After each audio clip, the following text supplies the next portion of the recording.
This is the Big O Show. This is the Big O Show.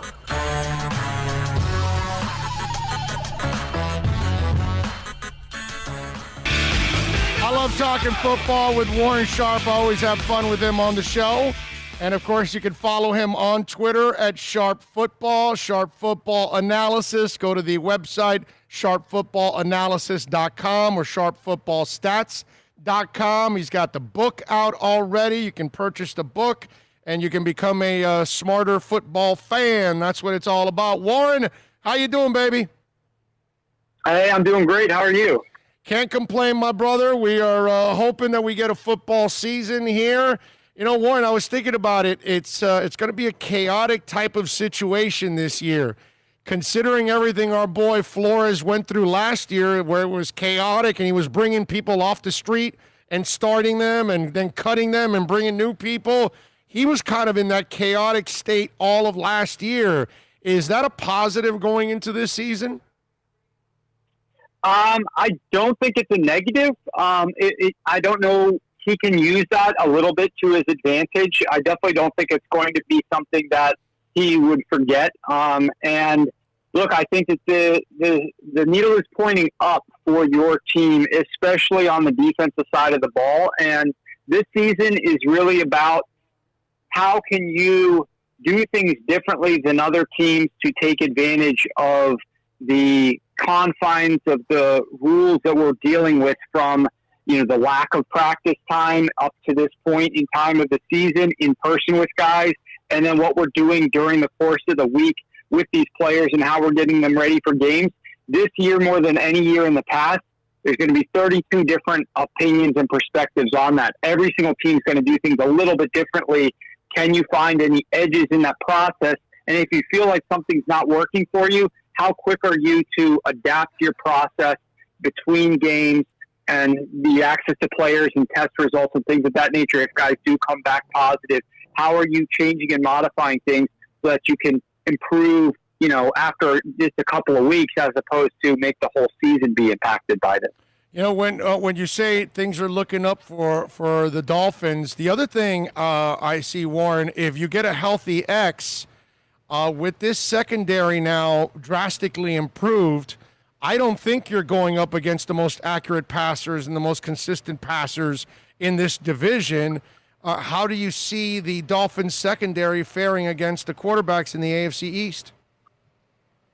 Well, I right now forecast that you guys will play the 26th toughest schedule of opposing passing offenses. So you have one of the 10 easiest schedules. You have one of the 10 easiest schedules in the NFL of opposing pass defenses. But looking at the talent that you have on the roster this year as compared to what it was last year, specifically on the defensive side of the ball, I ran through a number of different ways looking at whether you're got so many games out of undrafted guys that are having to start, or 5th to 7th round guys having to start. Your talent level in just players from that perspective was very poor last season. The other thing that was very poor from your defense was the lack of experience. So you had a lot of rookies or guys just in their first year, having 1 year in the bank. These guys are very inexperienced. So you had lack of talent coupled with inexperience. It's a recipe for disaster. And that's what helped you earn that 5 wins as opposed to getting more wins last season. But you were able to go grab the quarterback that I think that you wanted in Tua. And now this defense has been overhauled through free agency and through other moves that they've made. And I think that we're going to see a significantly better defense in the secondary as well as some of the other key positions that's going to help you guys do a little bit better this season on that side of the ball. Warren Sharp joining us, of course. You can follow him on Twitter like I and so many others do at Sharp Football. And I know you got the 2020 football preview, so give me a nugget from that football preview from the AFC East that you can share with us. Well, let's see. The teams that I actually think Cam Newton is going to be a really good fit for the Patriots. I know that you guys don't want to hear that, but the issue, if you're just looking at Cam and you're saying, like if you're a Dolphins fan and you're looking at Cam, you're saying, well, he's not as good of a passer as Tom Brady, and this passing offense really wasn't that good last year. So, like, what could Cam actually do? What you need to consider is that when Cam is your quarterback, defenses have to play differently. They have to put an extra defender down in the box, and that's going to help the passing ability of Cam. And in addition, when they do have extra defenders in the box, like in 2018 when the Patriots won the Super Bowl, that rushing attack was really good. It was a top 10 rushing attack, but they were only good running the football. They were top 5 running the football against light boxes. When the defense had 7 men in the box or heavy boxes, 8+ guys, this rushing offense of the Patriots is merely average. What Cam is able to do, because he runs the ball and because they're able to leave a guy unblocked when he does run the ball at times, they are able to be a top 5 run offense against light boxes, against 7-man boxes, or against 8+ heavy man boxes. So the rushing offense is going to be better because of Cam, and he's going to have more advantageous situations to throw the ball. That said, they were hit, as you know, significantly with opt-outs, and that's really going to set that team back. They didn't have a good tight end situation to begin with, and they lost their first tight end in Matt Lacoste there. I think this division is the Bills to win this season. You could still get them at plus money if you're looking to take a future on the Bills to win this division. I like the direction and the trajectory that the Dolphins are headed, but as you know, I'm sure if everybody in that area of the country is thinking with a level head, you realize that this team is still a year or two off. And I think they're headed in the right direction, however. All right, so just to play a little devil's advocate with you and go opposite of you, with Cam, I don't think it's going to be as good of a fit. Tell me why I'm wrong here. He's not an accurate guy. That's a bunch of short receivers out there. And even when he had a smaller receiver in Carolina, his name was Steve Smith, he played a lot bigger than his size because he was a physical guy. Cam is going to need to be precise in this offense because the kind of guys he has aren't range guys. So tell me, how do you bridge that, if I'm right or am I wrong here? So I do think that I think it's going to work because of the fact that you don't have to have size if you're able to determine pre-snap where you should go with the ball and you're getting those good matchups. So what this offense for the Patriots does is they are one of the top teams in the league at using pre-snap motion to help identify mismatches so that it makes life easy on the quarterback.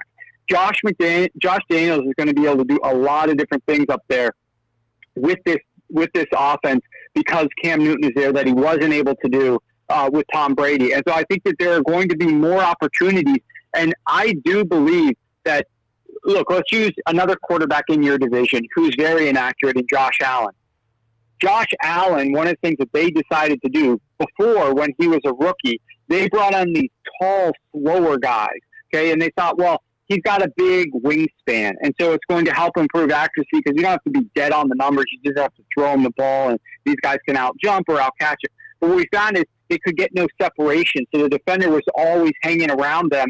Just because they had size, if you don't have the speed to couple with that, it still can be problematic, like Kelvin Benjamin types. What Buffalo decided to do is go after shorter, quicker guys that are able to get open in bigger windows. So they may not have the wingspan and the range, but they have the ability to make quick moves to get open so that the quarterback could be throw it a little bit in front of him, a little bit behind him. It's unlikely to get intercepted. If anything, it'll just be incomplete pass, and hopefully the receiver can adjust to that. So I don't think it's going to be a big problem that the guys are shorter in New England. I think that they're still going to be able to work with what they've got there. And I think it's a situation that, look, North Turner did a lot of things with Cam when he, in his first year in Carolina in 2018, that I did not think were going to occur. When Norv was there first year in the building, I thought this was a disastrous marriage. I did not feel like that this was going to work at all with Cam's style, getting the ball out quick, being accurate. Cam averaged, I think, 70% completions through the first 10 games of the season before he banged up his shoulder. There's going to be a lot of throwing the football to the running back, and they've got guys in the backfield who are used to catching the ball from Tom Brady quite frequently. So I think that throwing the ball to the running back is something they're going to rely on, but I will give you this. they don't really have the horses there at the receiver position nor the tight end position to really raise Cam's ceiling or to help him out a ton. So I don't think that this team is suddenly going to become a substantial juggernaut on offense because Cam Newton's there. I just don't see it being a terrible fit, and they do need to improve at the receiver position if they want to try to get back and win a Super Bowl. Warren Sharp joining us, talking a little NFL. Make sure you can follow him on Twitter at Sharp Football. And if you want some great insight, you can purchase his book too. Go to sharpfootballanalysis.com and you can get the 2020 football preview. All right, Warren, so it looks like Fitz might be out for a couple days now, so Rosen and Tua are going to get more time with the ones and the twos. Where do you stand on Tua? Why do you think his game will or won't translate to the NFL level? Yeah, Tua is an interesting discussion because of how much relies upon his injuries and his long-term health. And if you feel like that's okay and that's not a discussion point, the Dolphins clearly, by drafting him at 5, can't be taking a guy that they want to roll the dice on. It's too much draft commodity. So they must have had a very good comfort level in what he was going to do. It is going to be tough, whoever your quarterback is this season. I think long-term is a different story. I do think that we've seen guys, I'm not scared by the frame. I'm not scared by the size. I am worried about his injury history. But I will take a shorter quarterback. Everybody talks about the prototypical quarterbacks, right? The bigger guys with the cannon arms who could fire the ball way down the field. But you give me a shorter guy who has had to overcome being called short all of his career. I'd rather have a guy who's on the low end of the spectrum in terms of height than I would the guy like Brock Osweiler, who gets every single excuse made for him in the book because of his height. And well, yeah, he needs to work on this, but man, he's tall. He's a prototype guy. Let's give him a pass and he'll develop in this area. You know, the guys that don't have that size never get those types of passes. So I love that about, Tua and what I see for him in the future. But if we just talk about this upcoming season, I mean, it is brutal. You play by my strength of schedule metrics that I share in the book, the number one most difficult schedule of opposing pass defenses this season of any team in the NFL. And, there's a couple of pass defenses along the way, like the Bengals maybe in week 13 or the Raiders maybe in week 16 that aren't quite as strong. But every step of the way, there's a top 5, top 10 pass defense mixed into your schedule. You're not going to go 3 weeks without facing a team that was top 10 last year pretty much. So I think it is going to be a tough season for whoever your quarterback is. The only silver lining in that is that last season you played the 6th toughest schedule of opposing pass defenses based upon my metrics. So you played a really tough schedule last season. It gets even tougher this year. So it's going to be difficult for whoever ends up taking snaps.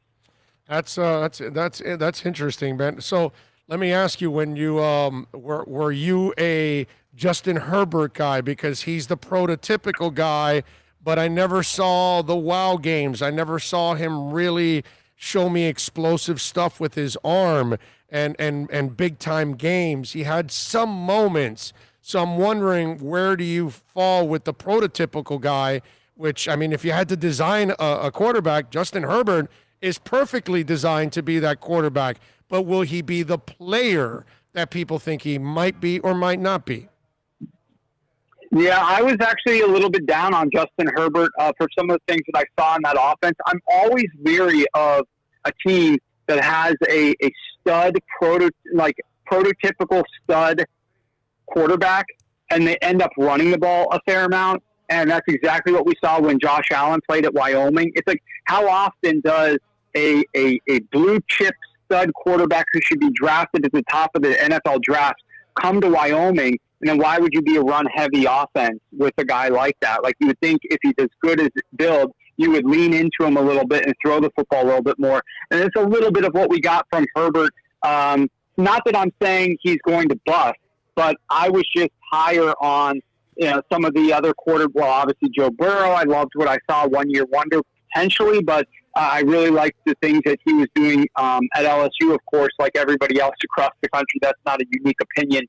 But I was a little bit down on Justin Herbert. Obviously, I wish nothing but the best for him. But, yeah, the height and the arm and all of those types of things, maybe it was just the offense. Maybe it was just the conservative nature of the style of football that they were playing and didn't have as much to do with him. But that was just a little bit of a red flag for me. And I also was concerned with some of his interceptions and the decision-making that he had at various different times there. So, at Oregon. But overall, I would definitely prefer Tua as long as his long-term health is okay. Kansas City did all the right things, Warren. They were able to get all their big guys re-signed. They're ready to go. Is that the team you have favored? If we could get through a COVID season and get to a Super Bowl, is Kansas City your favorite? Actually, I believe that the team that's most likely to finish the season with the best record is going to be the Baltimore Ravens. Now, when you get into a tournament like the NFL playoffs is, and you're trying to dance with the teams, where are you ending up going to be facing the Kansas City Chiefs? And, will there be any fans allowed in those games? And, how will that game go? That's to be determined. But if you're asking me which would be the best team in the regular season, I think that it would be the Baltimore Ravens. I like how I believe they've got the ability to overcome various different issues. I think their defense is stronger than that of Kansas City.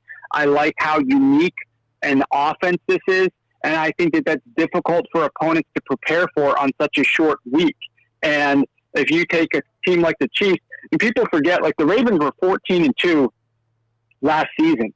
The Kansas City Chiefs, what are they, 12-4? Yeah. And they obviously survived some games without games that they won without when Mahomes was injured. But this is a team that fell behind in a number of games that had to rally from trailing. This is not like a team that was 16-0 in the regular season and cakewalked their way to the Super Bowl. But when we think of looking back on Patrick Mahomes and this Chiefs team, and then we're like, okay, what are they going to do this year? Everybody just assumes that they're just going to skate all the way through because of how good Patrick Mahomes was. I think that they're lucky in that they do play a pretty easy schedule this season, and I absolutely would not fault anybody who would think that the Chiefs would produce the best record in the NFL this year. It's tough because the two best teams in the league, in my opinion, are the Ravens and the Chiefs. They both play in the AFC. Only one of them will get a bye this season. So that's pretty crazy to think. I mean, go ahead. No, go ahead. Finish. Go ahead. I was just going to say it's difficult to imagine. You could have two teams that are, one's 13-3, one's 14-2, and only one of those teams will get a bye this year. So I think it's going to be an incredible battle to see which one of these teams can rack up the most wins and get that singular bye week that the AFC is offering this year. Okay, so the way it sounded, and I want to put words in your mouth because you kind of separated the two regular season. So I'm talking about title. In a way, it almost sounds like you like Lamar and the offense during the regular season, but once we get to the postseason, you're going to want somebody that's probably more of a quarterback at that point. Is that what you're talking about? Yes, Lamar needs to take that next step where he can pass the ball a little bit better when the defense is playing the run. I think they've been working on that a lot. I think he's going to get to that point. I also like the fact that the Baltimore Ravens have a very nice schedule late in the season. They have a mini bye right before Week 14, where they play Dallas in Week 13 on Thursday night, and then they don't have to play until Monday of the following week, so they get the longest bye possible in there, mini bye in there. That's going to help get them rested. And if they can then plow through the last 4 games of the season and secure a first-round bye in the playoffs, I think that gives them a massive advantage in a potential matchup with the Chiefs, who would then have to be playing, 3 straight games to get to the Super Bowl after already playing from Week 11 onward, because the Chiefs bye is Week 10 and they don't have a mini bye. So the Chiefs have beat the Ravens multiple times over the last couple of years.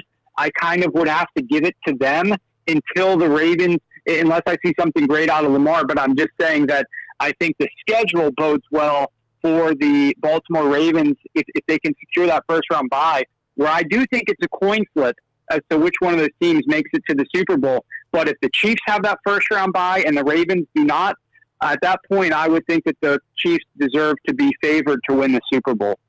Follow him on Twitter at Sharp Football. He is Warren Sharp. Warren, I can't let you go without asking you this. We'll wrap it up with this one. Brady goes to the Bucs with Bruce Arians there. What do you believe in and what do you not believe in? I believe that Tom Brady is going to have success because of these wide receivers that he's been given. I think that it's going to be interesting to see the pass protection because they need to give him good enough pass protection for him to get the ball down the field. Bruce Arians has a much different passing attack than did Brady up in New England. It was a much shorter based passing attack. Even on first down, it was a more conservative ball control passing attack in New England, whereas Arians has the highest average depth of target downfield on first down of any team in the league last season. So Brady's going to be asked to push the ball down the field. Does he have enough time in the pocket to make it work? I'm leery in this offseason of quarterbacks moving to a new team with a new coordinator. That's definitely something that's working against him. But of course his age and if he gets nicked up or anything like that along the way. But I cannot wait to watch what that looks like because Arians has long been one of my favorite coaches. I love what he does with quarterbacks. He does ask him to hang in the pocket, and some of those hits, ended up taking a toll on Andrew Luck among some other QBs. So it's going to be up to that offensive line to give him the protection, but I can't wait to see if it works. Warren, tell them about the 2020 football preview. What can they get inside that book chock full of information, my brother? It's 360 pages, and I believe it's the fastest way you guys are going to get smart for the 2020 season. I go through every single team. I write a chapter on each team. Lots of color, lots of graphics, easy to process and digest. A lot of good things for visual learners so that they can take some insights. And I promise you, there's a lot of information in here that you're not going to find in any other preview guide out there. It's good for fantasy. It's good for sports betting. It's good for general football knowledge. I think every chapter you're going to learn about the coaches and what their philosophies were and what their strategies were, what worked, what didn't, how they're going to look differently this upcoming season than they did last year, and really preview the season. So I think anybody who grabs it is going to find it's well worth the investment. In the Dolphins section, are you a believer of Preston Williams in his second year? I am. I loved what he was delivering last season, and I really can't wait to see him work this upcoming season. Obviously he stood out in preseason a year ago, and we don't have that ability to watch guys. That's kind of the disappointment about this year, not having that preseason to see guys like that who can really make an impression on you. But I was very impressed by what I saw him deliver last preseason, and I think he's ready to take a step from year one, and I'm looking forward to what he looks like out on the field this season. I love it. All right, follow him on Twitter at Sharp Football and get the book, man, the 2020 football preview. I promise you, you're going to love it. It is always full of great information. Warren, as always, you're a stud, my brother. Thank you for taking some time. Hey, absolutely appreciate it. Stay safe. Good talking to you. You got it, my man. You stay safe. Warren Sharp, Sharp Football, analysis.com and sharpfootballstats.com. He is always an excellent guest and always great info, man. Love having Warren on. We'll get him on a couple more times throughout the season. I usually bother him, maybe 2 or 3 times a year, sometimes like that, preseason, then a couple times during the regular season. Usually is when I bother him. So he's awesome, man. And follow him on Twitter. He's actually a really good follow on Twitter at Sharp Football.